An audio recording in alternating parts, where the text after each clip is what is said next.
Momen mobil RI-25 milik Mendikti Saintek Satrio dihadang puluhan pegawai, diteriaki turun.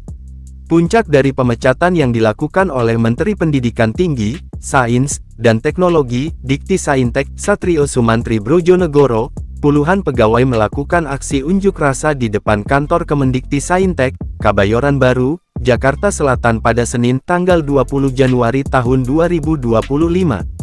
Dalam aksinya, puluhan pegawai Kemendikti Saintek mengecam pemecatan para pegawai. Mereka terlihat kompak mengenakan pakaian berwarna hitam dan membentangkan spanduk berisi tuntutan. Di demo pegawainya, Satrio Sumantri Brojonegoro diketahui meninggalkan kantornya. Momen yang terekam kamera itu pun viral di media sosial. Satu di antaranya diunggah oleh tokoh militer, Letnan Jenderal TNI Purnawirawan Suryo Prabowo.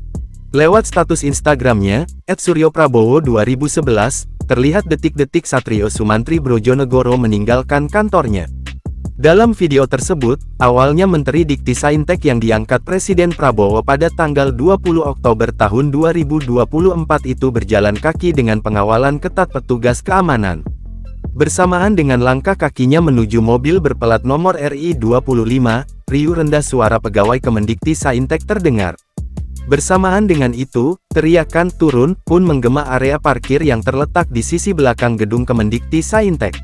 Awalnya Satrio membuka kaca dan melambaikan tangan. Namun, aksinya itu justru membuat para pegawai berpakaian serba hitam semakin bersemangat. Mereka mendekati mobil dan hampir menutup jalur keluar mobil yang ditumpanginya. Sekretaris Jenderal Sekjen Kemendikti Saintek Togar M. Simatupang mengatakan, pihak Kemendikti Saintek mengapresiasi semua bentuk penyampaian aspirasi dari pegawai.